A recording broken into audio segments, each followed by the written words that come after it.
7 cara membagi uang gaji mingguan untuk ibu rumah tangga agar selalu cukup. Sebelum lanjut, yuk klik tombol subscribe dan share, serta like biar nggak ketinggalan video terbaru dari kami. Dan kalau kamu suka, bisa klik tombol thanks atau terima kasih di kanan bawah ya. Dan juga kalau kamu punya ide tema video berikutnya, langsung aja tulis komen di bawah ya. Yuk kita lanjut lagi. Apa kabar ibu-ibu? Semoga sehat dan tangguh selalu ya. Katanya uang baru masuk itu rasanya adem di hati. Tapi entah kenapa baru lewat beberapa hari dompet sudah kurus dan pikiran mulai bercabang kemana-mana. Lucunya kita selalu merasa sudah hemat, sudah mikir, sudah ngitung.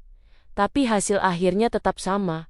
Uang menguap lebih cepat dari wangi masakan di dapur. Di situ biasanya ibu mulai senyum pahit sambil bilang ke diri sendiri, kok bisa ya begini lagi? Padahal cuma beli yang perlu, walau definisi perlu kadang suka melebar dikit demi kewarasan. Fenomena ini bukan soal ibu boros, tapi soal realita hidup yang sering gak ramah. Kebutuhan datang barengan, harga naik diam-diam. Anak tiba-tiba butuh ini itu, dan ibu dituntut tetap tenang seolah semua bisa diatur hanya dengan niat baik. Ada rasa capek yang gak kelihatan, capek mikir, capek nahan, capek nyusun strategi keuangan sambil masak, beberes, dan tetap harus kelihatan baik-baik saja. Kadang yang bikin pengen ketawa adalah ekspektasi kalau ibu itu semacam menteri keuangan yang selalu benar, padahal kita juga manusia yang bisa salah hitung dan butuh jeda.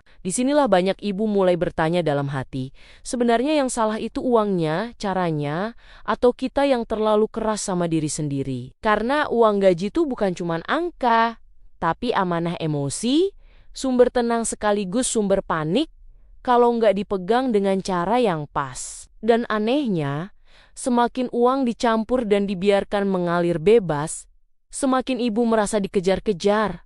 Padahal yang dicari cuma satu, hidup yang cukup, hati yang tenang, dan dompet yang gak bikin deg-degan tiap buka. Cara pertama yang benar-benar mengubah hidup ibu rumah tangga adalah berhenti menyatukan semua uang di satu tempat. Karena uang yang digabung itu rasanya seperti permen satu toples, baru dibuka sedikit sudah berkurang banyak. Aku dulu sering merasa uang masih ada. Padahal itu cuma perasaan karena lihat nominal besar di awal. Lalu belanja ini tuh sambil bilang dalam hati nanti juga cukup. Begitu uang disimpan terpisah, misalnya amplop dapur, amplop listrik, amplop sekolah, rasanya jadi lebih sadar. Karena setiap kali mau ambil uang, kita tahu ini uang siapa dan untuk apa. Memisahkan uang di awal itu seperti pasang pagar sebelum kebun dimasuki kambing. Bukan marah setelah tanaman habis. Contoh nyatanya, ketika uang dapur sudah dipisah dan tiba-tiba ingin beli cemilan lucu di minimarket, tangan langsung mikir 2 kali. Karena tahu itu bukan jatahnya. Di situ ibu mulai belajar menahan diri tanpa merasa tersiksa. Cara kedua adalah membiasakan diri berpikir mingguan, bukan bulanan. Karena hidup ibu rumah tangga itu ritmenya harian. Anak makan tiap hari, dapur ngebul tiap hari, dan godaan diskon juga muncul tiap hari. Kalau uang dipegang bulanan, rasanya seperti punya laut, tapi ternyata bocornya juga secepat itu. Saat uang dibagi mingguan, ibu jadi punya batas yang jelas. Misalnya minggu ini segini, ya segini itulah yang diolah. Kalau minggu ini bisa sisa, rasanya seperti menang lotre kecil. Dan itu bikin semangat. Kalau minggu ini pas-pasan, setidaknya tidak mengganggu minggu berikutnya. Cara ketiga adalah memuliakan uang dapur dengan tidak mencampurnya dengan uang lain. Uang dapur itu sensitif karena berkaitan langsung dengan perut dan emosi satu rumah. Kalau uang dapur terpakai buat hal lain, biasanya ibu yang paling kena dampaknya karena harus mikir ekstra dengan bahan seadanya. Contoh realnya, saat uang dapur aman, ibu masak dengan hati lebih tenang, tidak sambil mengeluh dalam kepala. Menu sederhana pun terasa cukup karena tidak ada rasa takut besok masak apa. Sebaliknya, kalau uang dapur tercampur dan habis duluan, masak jadi beban, bukan lagi rutinitas penuh cinta. Cara keempat adalah punya uang cadangan kecil khusus ibu, bukan untuk gaya-gaya, tapi untuk menyelamatkan kewarasan. Uang ini biasanya kepakai buat hal sepele,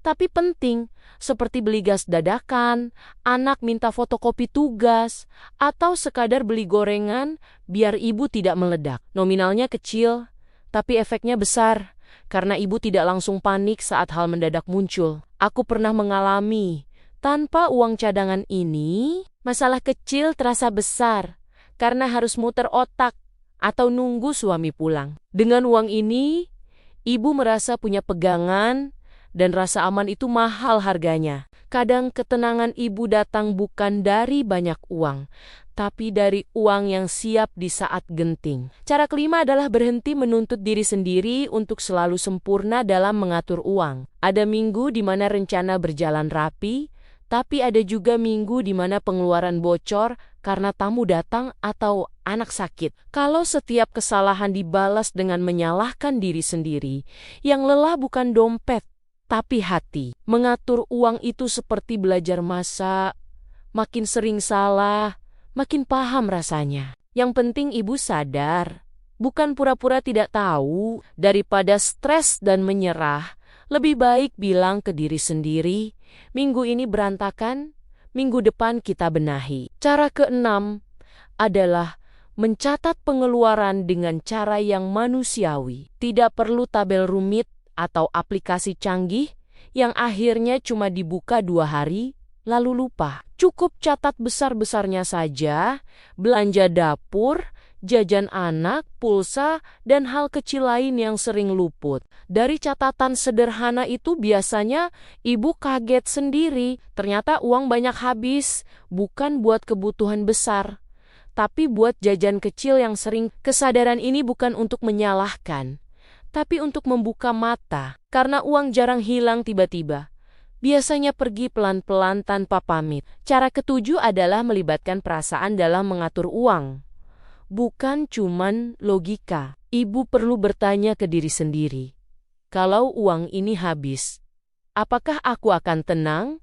Atau malah kepikiran? Kadang keputusan terbaik bukan yang paling murah, tapi yang paling menenangkan. Contoh nyatanya, membeli bahan makanan sedikit lebih mahal tapi cukup untuk seminggu.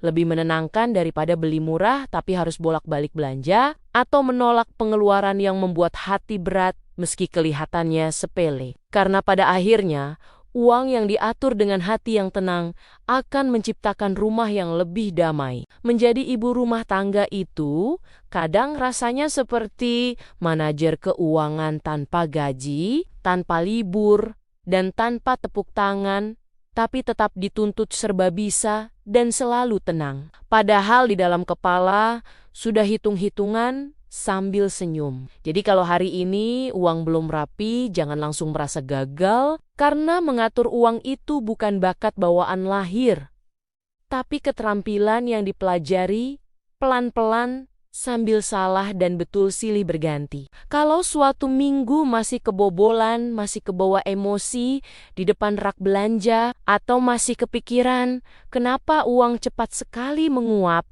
itu bukan tanda ibu boros. Itu tanda ibu manusia. Yang penting bukan minggu ini sempurna, tapi minggu depan sedikit lebih sadar. Karena dompet memang bisa tipis, tapi pikiran jangan sampai ikutan kosong. Pelan-pelan saja sambil senyum sambil bercanda sama diri sendiri.